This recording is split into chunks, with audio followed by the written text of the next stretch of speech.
Chapter 42. Mother's Health and Personal Appearance. The strength of the mother should be tenderly cherished. Instead of spending her precious strength in exhausting labor, her care and burdens should be lessened. Often the husband and father is unacquainted with the physical laws which the well-being of his family requires him to understand. Absorbed in the struggle for a livelihood, or bent on acquiring wealth, and pressed with cares and perplexities, he allows to rest upon the wife and mother burdens that overtax her strength at the most critical period and cause feebleness and disease.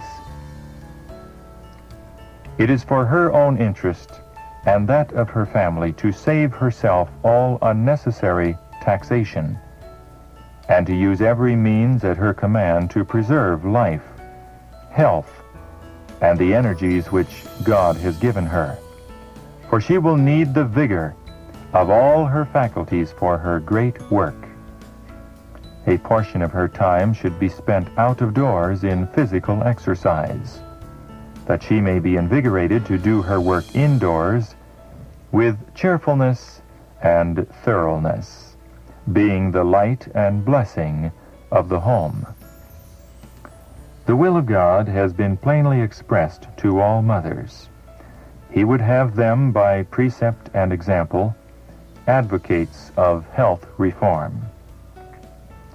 They should plant their feet firmly upon principle, in no case to violate the physical laws which God has implanted in their beings. Standing by a purpose true, with firm integrity, mothers will have moral power and grace from heaven to let their light shine forth to the world, both in their own upright course and in the noble character of their children. The mother needs the most perfect self-control, and in order to secure this, she should take all precautions against any physical or mental disorder. Her life should be ordered according to the laws of God and of health. As the diet materially affects the mind and disposition, she should be very careful in that particular, eating that which is nourishing but not stimulating, that her nerves may be calm and her temper equable. She will then find it easier to exercise patience in dealing with the varying tendencies of her children and to hold the reins of government firmly yet affectionately. The mother can and should do much toward controlling her nerves and mind when depressed. Even when she is sick, she can, if she only schools herself, be pleasant and cheerful, and can bear more noise than she would once have thought possible. She should not make the children feel her infirmities and cloud their young, sensitive minds by her depression of spirits, causing them to feel that the house is a tomb and the mother's room the most dismal place in the world. The mind and nerves gain tone and strength by the exercise of the will. The power of the will in many cases will prove a potent soother of the nerves. Do not let your children see you with a clouded brow. Sisters, when about their work, should not put on clothing which would make them look like images to frighten the crows from the corn. It is more gratifying to their husbands and children to see them in a becoming, well-fitting attire than it can be to mere visitors or strangers. Some wives and mothers seem to think it is no matter how they look when about their work and when they are seen only by their husbands and children, but they are very particular to dress in taste for the eyes of those who have no special claims upon them. Is not the esteem and love of husband and children more to be prized than that of strangers or common friends? The happiness of husband and children should be more sacred to every wife and mother than that of all others. Wear clothing that is becoming to you. This will increase the respect of your children for you. See to it that they too are dressed in a becoming manner. Do not allow them to fall into habits of untidiness. Too often mothers show a morbid sensitiveness as to what others may think of their habits, dress, and opinions. And to a great extent, they are slaves to the thought of how others may regard them.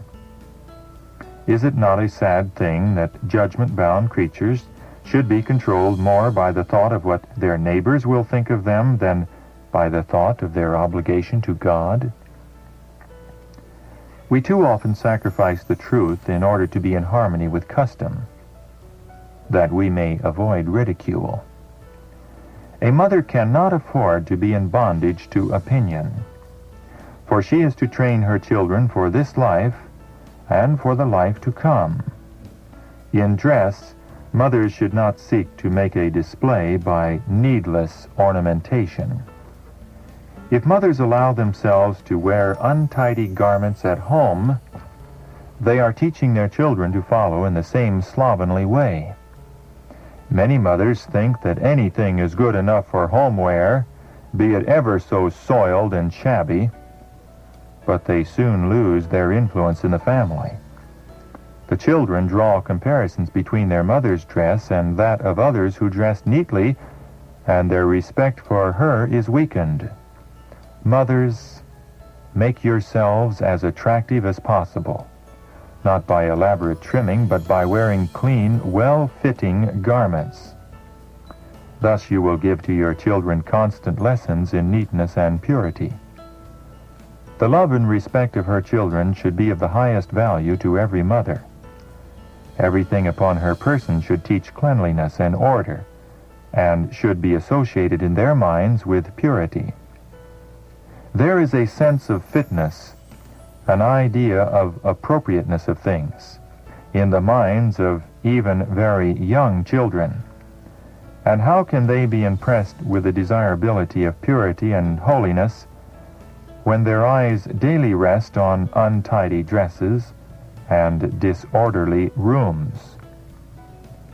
How can the heavenly guests, whose home is where all is pure and holy, be invited into such a dwelling? Order and cleanliness is the law of heaven. And in order to come into harmony with the divine arrangement, it is our duty to be neat and tasty.